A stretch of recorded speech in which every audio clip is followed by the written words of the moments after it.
আচ্ছা, এই চোখের আড়ালটা আমার ভালো লাগে না।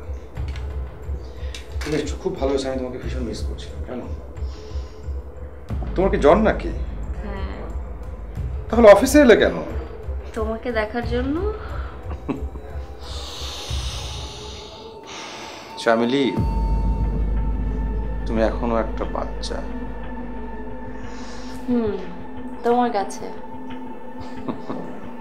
হ্যাঁ, আমার কাছে। এনিওয়ে, ও তো ফিরে আসছে, তো দেখা যাক কি হয়। আরেকটা বিষয় হচ্ছে যে এই যে রোগ, এর চিকিৎসা কিন্তু হসপিটালে হয় না, হয় বাসায়। মানে ভাইয়া কিভাবে? বলছি শোনো, এই রোগের চিকিৎসা হচ্ছে স্বামীকে সবসময় কাজে ব্যস্ত থাকা, ঘরের সময় বেশি না দিয়ে বাইরে বেশি সময় ব্যয় করা, টাকা উপার্জন করা, এটাই হচ্ছে এটার একমাত্র নিরাময়। আরেকটা বিষয় হচ্ছে যে জলে ফিরে আসুক, ও তো কদিনের মধ্যে ফিরে আসছে, ওর শারীরিক পরিবর্তন হয়েছে, চেহারার পরিবর্তন হয়েছে, তার সাথে সাথে যদি ওর মানসিক অবস্থার পরিবর্তন হয়, তাহলে তুমি আগের মতোই থাকবে, ঘুরবে ফিরবে, খাবে, ঘুমাবে।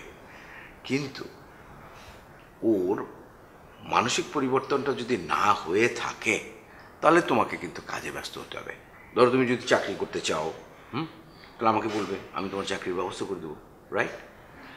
বিষয়টা হচ্ছে গৃহপালিত স্বামীর চেতে গৃহত্যাগী বাউল কিন্তু অনেক ভালো।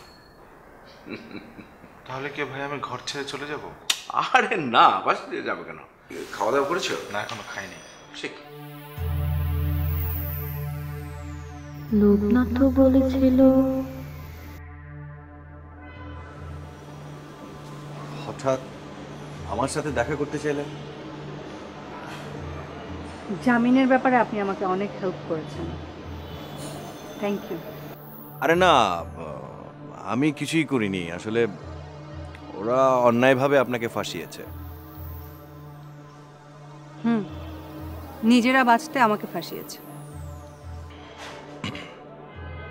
তো এখন কি অবস্থা?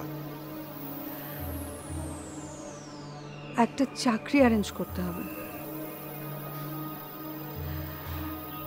হ্যাঁ, হলে তো ভালোই হয়। আচ্ছা, ওরা কি নতুন কোনো ঝামেলা সৃষ্টি করার চেষ্টা করছে? আমি ঠিক বুঝতে পারছি না।